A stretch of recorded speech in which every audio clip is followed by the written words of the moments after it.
बिस्मिल्लाहिर्रहमानिर्रहीम। आज का जो हमारा टॉपिक है जी वो है फर्स्ट ईयर की कुछ टर्म्स हैं, इंफॉर्मेशन टेक्नोलॉजी और डिजिटल कन्वर्जेंस, इसके हवाले से है। तो जैसे कि हम पहले देख चुके हैं कंप्यूटर्स की, आप लोगों ने वीडियोस देखी होंगी, इसके अंदर हम बताते हैं कंप्यूटर की अगर वैसे तो कोई स्पेसिफिक डेफिनेशन नहीं है, लेकिन अगर आप उसको इन सिंपल वर्ड्स अगर आप कहें तो कंप्यूटर की फंक्शनैलिटी की पॉइंट ऑफ व्यू से हम कह सकते हैं कि computer is an electronic device which takes the data from the user, process it and gives output, यानी इनपुट, प्रोसेस एंड आउटपुट, ये बेस है। अब ये जो सारा काम होता है, जिसका अगर आप हिस्ट्री से बात करें तो पहले अबैकस, नेपियर्स बोन, फिर उसके बाद जो है वो सारा सिलसिला चलते चलते इनिक, और इनिक से एडवेक, और एडवेक से फिर आगे जो है वो main frame computers, mini computers, super computers, फिर आगे डेस्कटॉप, लैपटॉप, पाम टॉप, ये सारी, ये जो एक आप कह लो कि एक हिस्ट्री है जो आप देखते हो सारी अबैकस से शुरू होकर आज तक, और अभी भी दौर यहाँ पे नहीं रुका, अब आगे ये चल रहा है। तो ये कैसे मुमकिन हुआ? ये आपका इंफॉर्मेशन टेक्नोलॉजी के जरिए से मुमकिन हुआ कि जो टेक्नोलॉजी है वो शेयर्ड की गई है।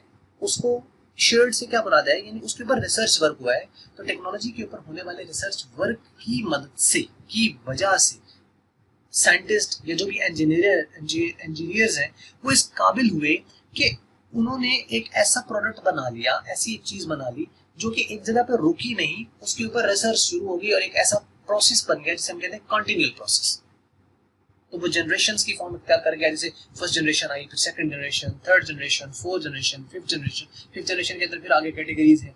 ठीक है, तो अब ये चल काम है, यानी ये रुकने वाला काम नहीं है। और ये किस वजह से मुमकिन हुआ? ये टर्म है इंफॉर्मेशन टेक्नोलॉजी, यानी इंफॉर्मेशन टेक्नोलॉजी, टेक्नोलॉजी की इंफॉर्मेशन की वजह से, और वो ट्रांसफॉर्म हुआ और वो प्रैक्टिकल फॉर्म इख्तियार करेगी। असल में एक चीज जो होती है ना, जैसे हम एक दो टर्म्स हैं जैसे हम इस्तेमाल करते हैं, जैसे कि हम कहते हैं नॉलेज, या हम एक टर्म इस्तेमाल करते हैं इंफॉर्मेशन, एक हम टर्म इस्तेमाल करते हैं डेटा। डेटा जब हम बात करते हैं ना डेटा, तो उसका मतलब होता है रॉ फैक्ट्स एंड फिगर, जिसका कोई पता नहीं क्या है, ठीक है, समझ में नहीं आता। ये ऑडियो में भी हो सकता है, ये वीडियो में भी हो सकता है, ये टेक्स्ट में भी हो सकता है, किसी फॉर्म के अंदर हो सकता है। ठीक है, ये डेटा जो है इट्स एन अनप्रोसेस्ड फॉर्म।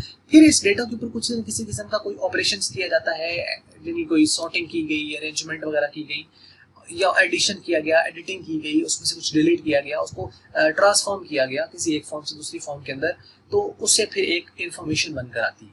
वो जो इंफॉर्मेशन होती है वो आगे नॉलेज में कन्वर्ट होती है, नॉलेज आगे टेक्नोलॉजी के अंदर कन्वर्ट होता है। यानी आप ये कह सकते हो कि डेटा होता है, डेटा बैक पे वो जो डेटा होता है उसके ऊपर कुछ प्रोसेस होता है, तो वो बदल जाता है इंफॉर्मेशन के अंदर। यानी अगर आप इसकी मिसाल यूँ ले लें, जैसे अगर किसी स्टूडेंट को कहा जाए ना कि वो एक स्कूल, एकेडमी या कॉलेज या यूनिवर्सिटी में क्या लेने आया है, और वो आगे से क्या है कि मैं नॉलेज लेने आया हूँ, तो वो नॉलेज लेने नहीं आया वहाँ पे, वो वहाँ इंफॉर्मेशन लेने के लिए आया है। क्योंकि नॉलेज उस चीज को कहा जाता है जो आपके ब्रेन में पहले से स्टोर्ड है, उसे कहते हैं मतलब बड़ा नॉलेजेबल है यार, बड़ा नॉलेज है इसके पास। मतलब नॉलेज वो है जो पहले ही आपके पास है। इन्फॉर्मेशन उस चीज को कहा जाता है जो कि एक नॉलेजेबल पर्सन आपको प्रोवाइड करता है। तो आप नॉलेज लेने नहीं आए, आप इंफॉर्मेशन लेने आए, यानी इंफॉर्मेशन प्रोवाइड करने वाला एक नॉलेज वाला बंदा होगा, या कोई भी होगा आपके पास, कंप्यूटर मशीन, कोई भी चीज हो सकती है जिसे आप सीख रहे हो, ठीक है, उससे आप क्या ले रहे हो? आप उससे इंफॉर्मेशन ले रहे हो। अब वो जो इंफॉर्मेशन आपके पास आएगी वो नॉलेज के अंदर कन्वर्ट होगी। वो जो नॉलेज होगा जब वो प्रैक्टिकल फॉर्म में चला जाता है तो फिर वो टेक्नोलॉजी बन जाती है। तो इसलिए ये कहते हैं कि एक डेटा होता है, डेटा के ऊपर प्रोसेस होता है तो वो इन्फॉर्मेशन में बदलती है। इन्फॉर्मेशन जब जो है स्टोर्ड फॉर्म में चला जाता है, जिससे आप कोई हेल्प ले सकते हो, आगे किसी को कोई इन्फॉर्म कर सकते हो। नॉलेज ये तो फिर पूरा एक ओशन है ना, तो वो फिर जब कोई प्रैक्टिकल शक्ल इख्तियार करेगी, यानी आपको इन्फॉर्मेशन, आपको डेटा था जी, कोई फैक्ट फिगर आपके सामने रख दी, चलो जी इसको अरेंज कर दें, आपने उसके ऊपर प्रोसेस किया, आपने उसको अरेंज करके इन्फॉर्मेशन बदल दिया। अब वो उससे फिर इन्फॉर्मेशन में बदलते हुए आपने बहुत बहुत सारी चीजें सीख ली। जैसे हम एक प्रोसेस से गुजर रहे होते हैं, तो हमें रियल लाइफ, ये जो किताबें हैं ये हमें रियल लाइफ नहीं सिखाती। रियल लाइफ हमें तभी समझ आती है जब हम रियल लाइफ में एंटर होते हैं, लेकिन ये किताबें आपको कुछ इन्फॉर्मेशन प्रोवाइड करती हैं। उस इन्फॉर्मेशन के लिंक से, कि एक इन्फॉर्मेशन का पॉइंट आपने कहीं पढ़ा, दूसरा कहीं पढ़ा, आपने सोचा अच्छा इस वाले पॉइंट से ये काम हुआ था, इस वाले पॉइंट से ये काम हो रहा है, तो आप उससे एक लिंक करके, रिलेट करके एक नया पॉइंट बना लेते हो। डॉट लिंकिंग थ्योरी असल में इसको कहा जाता है। तो वो क्या होगा, आपको एक नॉलेज दे देगा, वो फिर आपका एक एक्सपीरियंस बन जाएगा। वो जो एक्सपीरियंस है वो भी इस नॉलेज का पार्ट है। नॉलेज एक ब्रॉड टर्म है, एक बहुत बड़ी टर्म, लेकिन सिंगल है। ठीक है। अब इसकी यानी इसके एक जगह मैं आपको हदीस बता दूं, हजरत मौला कायनात हजरत अली इब्न अबी तालिब जो है वो फरमाते हैं कि इल्म जो था वो एक नुक्ता था, इल्म एक नुक्ता था, जाहिल ने उसे अपनी सहूलत के लिए तकसीम कर दिया। तो ये जो नॉलेज है ना, ये एक डॉट है, लेकिन ये डॉट इतना बड़ा है कि इसके अंदर सारा कुछ है।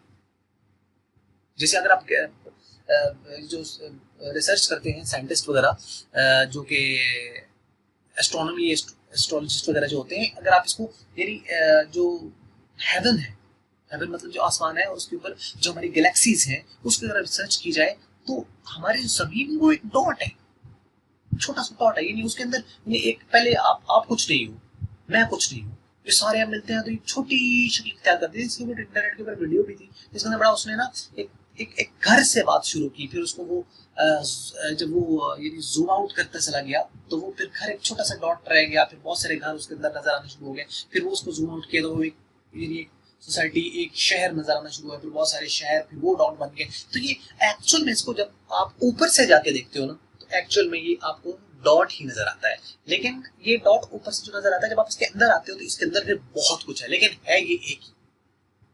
तो नॉलेज क्या है कि ये एक नुक्ता है, और हजरत अली का हदीस है कि आना नुक्ततुल तहतुल बा, के बे के नीचे जो नुक्ता है वो मैं अली हूँ। तो ये जो सिलसिला है ना जी, ये बहुत आप कह लें कि समझने वाली बात है, और आसानी से ऑब्वियसली समझ भी ये नहीं आता। जैसे आप इसके बारे में पढ़ेंगे, थोड़ा तजस्सुस होगा, जैसे आप इस हो तो आप सेल्फ लर्निंग की तरफ आते हैं ना, तो तब ये चीजें आपको थोड़ा समझ आना शुरू होती हैं। अगर आप कहें कि ये ऑटोमेटिकली ये होना शुरू हो जाए, कोई उस्ताद आपको दे दे या कोई डिपार्टमेंट आपको दे देगा, तो ये नहीं हो पाएगा जब तक आपको खुद कोशिश नहीं करेंगे। इंसान के लिए वही कुरान पाक में है कि इंसान के लिए वही कुछ है जिसके लिए वो कोशिश करता है। तो ये जो सारा सिलसिला है ना, ये इस तरीके से मूव करता है। तो इंफॉर्मेशन कैसे आई? डेटा से आई। इंफॉर्मेशन से क्या आया? नॉलेज आया। नॉलेज जो है वो बहुत बड़ी टर्म है, उसमें एक्सपीरियंसेस और each and everything is that, लेकिन उसे आप अपनी भी हेल्प करते हो और आगे भी किसी को हेल्प कर सकते हो। वो जो होता है जब वो प्रैक्टिकल शक्ल इख्तियार करता है तो वो technology, technology is the practical form of knowledge, technology is the practical form of knowledge. अब आपको इन्फॉर्मेशन भी समझ लगी, अब आपको टेक्नोलॉजी भी समझ लगी, अब हम आते हैं इन्फॉर्मेशन टेक्नोलॉजी के ऊपर। तो ये यहाँ से देख लेते हैं क्या कहता है। इन्फॉर्मेशन टेक्नोलॉजी, जिसको शॉर्ट आईटी कहा जाता है, can be defined in the simple words as follows: combination of computers and communication devices. Computer technology हो गया और कम्युनिकेशन जो है वो आपकी इंफॉर्मेशन होगी। और ये डिवाइसेस के जरिए से जो क्या हो रहा है, वो कहता है कि इन दोनों का मिलाप, इन दोनों का कंबाइन होना, कंप्यूटर का और कम्युनिकेशन डिवाइसेस का। क्या क्यों यूज करते हैं? यूज टू स्टोर, इनको हम इस्तेमाल करते हैं डिफरेंट पर्पस के लिए। अच्छा, वो डिफरेंट पर्पस कौन से हैं? स्टोरिंग, स्टोर करने के लिए, रिट्रीविंग, इंफॉर्मेशन को हासिल करने के लिए, एंड ट्रांसफरिंग, यानी उसको ट्रांसफर करना, एक जगह से दूसरी जगह शेयर कर लेना, ट्रांसफर कर देना, ट्रांसमिट कर देना। किस चीज का? इंफॉर्मेशन। उसी इंफॉर्मेशन का, वो जो कम्युनिकेशन थी उसी का, आपका इंफॉर्मेशन का ट्रांसफर करना all around the world is called information technology. यानी information technology is the combination of the computers and the other communication devices which are actually doing a different kind of a task. Different task कौन कौन से हो सकते हैं? Storing, retrieving, transferring what information all around the world, that is actually known as information technology। जैसा कि अब यहाँ पे इंफॉर्मेशन टेक्नोलॉजी के डिफरेंट प्रोडक्ट्स हैं, उसमें अगर आप देखें तो कंप्यूटर, ये भी इंफॉर्मेशन टेक्नोलॉजी का प्रोडक्ट है। सिम है, तो ये जो सिम मोबाइल पे हम यूज करते हैं, this also information technology, information technology की वजह से ही है। और मोबाइल फोन है तो इटसेल्फ ये भी इंफॉर्मेशन टेक्नोलॉजी की वजह से है। और लैपटॉप, फोन, ठीक है, ई कॉमर्स जो कि इलेक्ट्रॉनिक कॉमर्स है जिसके जरिए हम बाइंग सेलिंग करते हैं ऑनलाइन, तो ये भी इंफॉर्मेशन टेक्नोलॉजी की वजह से are the products of the information technology या आईटी, ये इसके प्रोडक्ट्स हैं। तो यानी इंफॉर्मेशन टेक्नोलॉजी जो है वो आगे कोई ना कोई प्रोडक्ट बनाने में आपको हेल्प कर रही है। ये क्या? ये कंपटीशन और कम्युनिकेशन का combination. Information technology is the combination of the competition and communication. अभी उसको इन शॉर्ट कहें तो जहां कंप्यूटेशन, एक तरफ कंप्यूटेशन है यानी जो कंप्यूट करता है किसी चीज को, जो कि कैलकुलेट करता है, और एक तरफ आपकी जो है वो कम्युनिकेशन है। जब ये मर्ज हो जाएंगी और ये मिल के एक हो जाएंगी तो ये एक ऐसी चीज बन जाएंगी, ऐसी पावरफुल चीज बन जाएंगी जिसको हम नाम दे देते हैं कि ये एक इंफॉर्मेशन टेक्नोलॉजी है। अच्छा, वो बन जाएगी तो क्या होगा, जब वो बन जाएगी तो उससे फिर हम कुछ ऐसा नया प्रोडक्ट बना पाएंगे, और वो नया प्रोडक्ट कुछ भी हो सकता है। ये आपकी दुनिया जहान के अंदर जितनी भी रिसर्च आपके पास हो रही है जो कि मादियत के ऊपर है, यानी मादी चीजें जिसको आप छू सकते हो, या इवन जो ना छूने वाली भी चीजें, ये भी सारी इंफॉर्मेशन टेक्नोलॉजी की वजह से। जैसे वाईफाई आप यूज करते हो, तो वाईफाई आप चलो ठीक आपको नजर नहीं आता, लेकिन आपको वो हेल्प कर रहा है, सपोर्ट कर रहा है। और ये किसकी वजह से मुमकिन हुआ, ये इंफॉर्मेशन टेक्नोलॉजी की वजह से। कैसे ये हो गया, क्योंकि दो चीजें अलग अलग थी, और जब वो दो चीजें मिल गई, एक क्या थी, एक थी कम्युनिकेशन और एक थी उसकी कंप्यूटेशन। तो कंप्यूटेशन और कम्युनिकेशन जब मिल गई और यकजा होकर ये एक बन गई, तो इन्होंने फिर अपने आप को इतना पावरफुल बना लिया कि इसकी मदद से फिर डिफरेंट प्रोडक्ट्स जो थे वो दुनिया के अंदर बनना शुरू हो गए। और जितने भी आपके पास है एडवांसमेंट इलेक्ट्रॉनिक्स के अंदर भी, जितनी भी आप ये चीज देखते हो, आप ये उन दो चीजों के मिलाप का नतीजा है। या आप क्या कह लो कि all the advancement in the technology, like in electronics and all those things that you see around you, like the buildings, high-rise buildings, and the computations, kind of tabs, and the departmental stores, and the e-commerce, and vehicles, and the aeroplanes, and each and everything from a smallest sim to the giant ships. These are all the products of a single term that is known as information technology. अब ये information technology actual में फिर आपको support कर रही है, और उसके पीछे बैक पे करने वाला कौन है, वो लोग ही हैं, उनका कोई ब्रेन है। और वो जब मिल बैठते हैं तो उसके ऊपर डिस्कशंस और रिसर्च करते हैं, तो उससे फिर नई चीज एक सामने आती है। और ये जो इंफॉर्मेशन टेक्नोलॉजी है, फ्रंट पे नाम इसी का है, बैक पे इसकी एक पूरी टीम काम कर रही है। सपोर्ट कौन कर रहा है, हेल्प कौन कर रहा है, इंफॉर्मेशन टेक्नोलॉजी हेल्प कर रही है। इर्द गिर्द उसके बहुत सारी एक छोटी मोटी बहुत सारी टीम है, बहुत सारी एक लोग काम कर रहे हैं, वो इसको हेल्प करते हैं, उसको सपोर्ट करते हैं, उससे आपके पास कोई ना कोई नई चीज जो है वो बनकर सामने आती है। तो मेरा ख्याल है ये बात आपको इंफॉर्मेशन टेक्नोलॉजी के हवाले से समझ लगी होगी कि ये क्या है, ये दो चीजों का मिलाप है। आम अगर आप इसको कभी कोई पूछे कि भाई ये इंफॉर्मेशन टेक्नोलॉजी, आईटी का दौर है, आईटी का दौर है, क्या चीज है, आप तो ये कह सकते हो कि दो अलग अलग चीजें थी और वो एक दौर आया, आपस में मिल गई, उन्होंने इत्तेफाक कर लिया। जब मिल गई तो वो इतनी ज्यादा पावरफुल चीज बन गई कि लोगों को फिर समझ नहीं आएगी ये क्या है, तो उन्होंने इसको नाम दे दिया कि ये क्या है, ये एक इंफॉर्मेशन टेक्नोलॉजी है। एक तरफ क्या थी, एक तरफ थी पावरफुल कंप्यूटेशन, जो कंप्यूट करती थी, जो कैलकुलेशंस थी, उसके पास पावर ऑफ कंप्यूटेशंस। और एक जो दूसरी पावर थी उसका नाम था communication. Power of computation and power of communications मिली तो वो ज्यादा पावरफुल हो गई। तो जब वो ज्यादा पावरफुल हुई तो उन्होंने एक ऐसा, आप कह लो कि एक टर्म बना दी, एक ऐसा एक एनवायरनमेंट एक्चुअल में पैदा कर दिया कि जिसने फिर इंसानों के जहनों के अंदर एक हेल्प और सपोर्ट का एक जो था एक एक्सेस बना दिया। उसकी मदद से फिर लोगों ने उससे मदद लेते हुए, उन दोनों के मिलाप से मदद लेते हुए लोगों ने फिर रिसर्च करना शुरू कर दी, काम शुरू कर दिया। तो फिर वो डिफरेंट प्रोडक्ट्स जो थे वो बनना शुरू हो गए।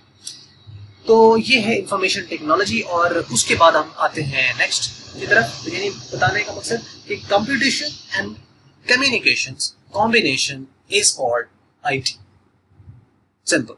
आगे आ जाते हैं हम डिजिटल कन्वर्जेंस। अब ये डिजिटल कन्वर्जेंस क्या है? डिजिटल जब भी हम बात करते हैं तो डिजिटल मींस के इलेक्ट्रॉनिक्स की हम बात कर रहे हैं, ठीक है, और इसके अंदर कोई ना कोई हम डिफरेंट डिजिटल डिवाइसेस की बात कर रहे होते हैं। कन्वर्जेंस का मतलब ये होता है कन्वर्ज कर देना एक पॉइंट पर, यानी आप कह लो कन्वर्ज का मतलब होता है कि मुख्तलिफ किस्म की जो चीजें होती है ना, उसको आप पकड़ कर किसी एक पॉइंट पर ले आओ ना, तो वो हो जाती है कन्वर्जेंस। कन्वर्जेंस इसकी मिसाल आप यूं ले लो कि जंगल होता है, जंगल, तो उसके अंदर आप देखें कि जंगल के अंदर मुख्तलिफ किस्म के जानवर भी हैं, मुख्तलिफ किस्म के जो है वो परिंदे भी हैं, ठीक है। तो ये जानवर और परिंदे मुख्तलिफ जो के पूरे जंगल के अंदर पाए जाते हैं, चरिंद परिंद हैवानात वगैरह जो भी हैं, कुछ पानी वाले भी हैं, कुछ खुश्की वाले हैं, कुछ चीर फाड़ करने वाले हैं, कुछ चीर फाड़ होने वाले हैं, कुछ दूध देने वाले हैं, कुछ दूध देने वाले नहीं है, कुछ परिंदे हैं जो उड़ने वाले हैं, कुछ के पर हैं उड़ नहीं सकते, कुछ मुख्तलिफ किस्म की चीजें हैं इस तरीके से। तो अब जो जू होता है उसके अंदर क्या होता है कि मुख्तलिफ इलाकों से लाकर एक प्लेटफॉर्म जिसको नाम दिया गया जू का, यानी उसको उर्दू में आप कहें तो उसे कहते हैं चिड़ियाघर। नाम तो क्या है, सामने फ्रंट पे क्या है, चिड़ियाघर।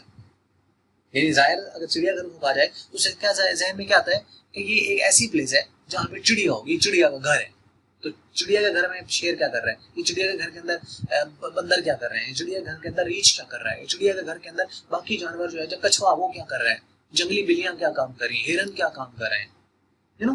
तो ये सारे क्या हो गए, एक जगह पे कन्वर्ज हो गए और नाम उसको एक दे दिया, चिड़ियाघर।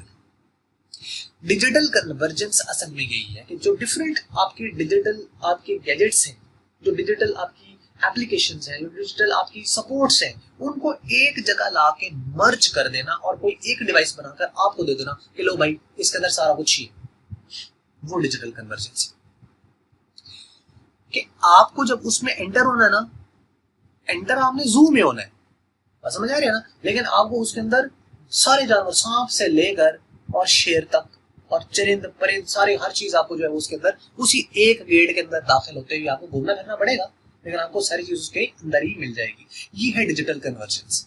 तो डिजिटल कन्वर्जेंस क्या है कि यानी इंफॉर्मेशन का जो आपकी इलेक्ट्रॉनिक्स है, जो डिफरेंट फैसिलिटीज है आपके पास डिजिटल इलेक्ट्रॉनिक्स के अंदर, जो भी आपके पास एप्लीकेशन वगैरह जो आपको चाहिए वो आपको एक प्लेटफॉर्म के ऊपर मिल जाती है, वो डिजिटल कन्वर्जेंस कहलाती है। और ये क्यों मुमकिन हुआ, ये ग्लोबल विलेज होने की वजह से, दुनिया की ग्लोबलाइजेशन की वजह से, दुनिया की ग्लोबल विलेज होने की वजह से डिजिटल कन्वर्जेंस जो थी वो आई। आज आप देखें कि मोबाइल फोन है, उसके अंदर आपको सारी चीजें मिल जाती है। तो आप मोबाइल फोन को कह सकते हैं कि ये एक ऐसे एक गैजेट है, एक ऐसा इलेक्ट्रॉनिक डिवाइस है जो कि आपको डिजिटल कन्वर्जेंस की ये सारी ऑप्शंस प्रोवाइड कर रहा है। यानी इसके अंदर आप देखें कि आप टेक्स्ट रीड कर रहे हैं, टेक्स्ट को एक्सट्रैक्ट कर रहे हैं इमेज में से, तो आप उसमें से कर सकते हैं OCR, ठीक है, ऑप्टिकल कैरेक्टर रीडर, वो एप्लीकेशन आप डाउनलोड करें, वहां से आप इमेज के ऊपर से टेक्स्ट आप उठा लें, एडिटेबल, जो कि पहले मुमकिन नहीं था। अजीब सी शक्लें होती है जब तस्वीर बदल लेता है, ठीक है, काली आती है या आपको लगता है कि नहीं यार मुंह बड़ा मोटा आ गया ये, तो अब वो क्या है कि आपने एप्स की होती है, उसके ऐप के ऊपर आप चलो दिल को जरा थोड़ी सी तसल्ली हो जाती है कि चलो पतला हो गया मुंह और वाह क्या बात है, रंग भी बुरा हो गया, क्या चीज है, फिर बंदा दोस्तों के साथ शेयर करता हुआ भी वो जरा अच्छा लगता है, वो फिर बताता है तेरी तो शक्ल ऐसी नहीं है, तू कैसे आ गया यहाँ पे, है ना। तो ये सारी जो चीज है ये डिजिटल कन्वर्जेंस की वजह से ये मुमकिन हुआ, यानी बहुत सारी चीजें वो मर्ज हो गई हैं।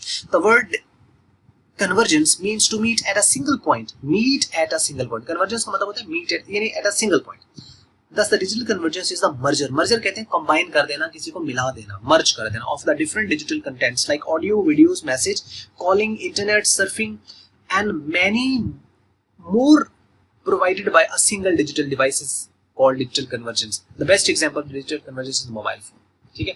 यानी ये सारी जो चीजें हैं, जैसे कि ऑडियो थी, वीडियो थी, पहले वो होता था रेडियो होता था, उसमें सिर्फ आप सुन सकते थे और वो भी ची की आवाज ज्यादा आती थी और वो लोगों ने कान के साथ लगाया होता था रेडियो पहले पुराने वक्तों के अंदर। उसके बाद फिर ये जो रेडियो था मोबाइल के अंदर आना शुरू हो गया, फिर लोगों को सोचा अच्छा यार ये रेडियो तो है लेकिन कैरियर्स वगैरह लगाना पड़ता है, वो आपको कनेक्ट करना पड़ता है, हैंड फ्री कनेक्ट करनी पड़ती है।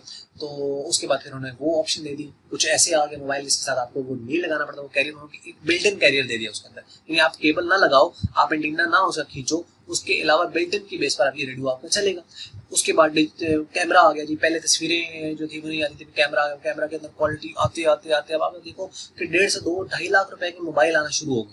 तो किसी ने सोचा था, यानी एक लैपटॉप है वो भी 20-25-30 हजार रुपए का नॉर्मली अच्छा मिल जाता है, तो मोबाइल फोन जो है 2.5 लाख तक है। यानी ऑल्दो लैपटॉप्स भी जो है बहुत महंगे हैं, लेकिन ये है कि ये सारी चीजें छोटी सी डिवाइस है, उसके अंदर आपको देखो क्या कुछ मिल जाता है, आपको मैसेज उसके अंदर, आपकी ऑडियो उसी के अंदर, आपकी वीडियो उसी के अंदर, तस्वीरें बनाओ, एडिट करो, मैसेजिंग करो, इंटरनेट आप यूज करो, हर चीज वो उसके अंदर है। ये क्या हुआ, ये किस वजह से हुआ, ये डिजिटल कन्वर्जेंस की वजह से हुआ। और असल में जब डिफरेंट किस्म की इंफॉर्मेशन को एक जगह आप कन्वर्ज कर देते हो तो इसको कहा जाता है digital convergence. Mean actually you are going to collect different kind of information at a single point with the help of the digital convergence। तो ये थी एक छोटी सी वीडियो और लंबी होगी थोड़ी सी, मैंने आपको एक्सप्लेनेशन के अंदर जो है वो जिसकी वजह से थोड़ी सी ये लेंथी हो गई है। अगर आपने पूरी देखी है, पूरी सुनी है, तो ऑब्वियसली फिर आपको ये समझ भी आई होगी और क्लियर भी हो गया होगा। मजीद अगर आपको जो है वो इसके अंदर कोई कंफ्यूजन है तो मजीद इसको लिखें हमारे पास कमेंट्स में, और ताकि इसका मजीद जो है कोई आंसर दिया जा सके। तो हमेशा की तरह वीडियो देखने का आपका बहुत बहुत शुक्रिया। वीडियो अच्छी लगी तो लाइक कर लें, अच्छी नहीं लगी तो आप जरूर डिसलाइक करें।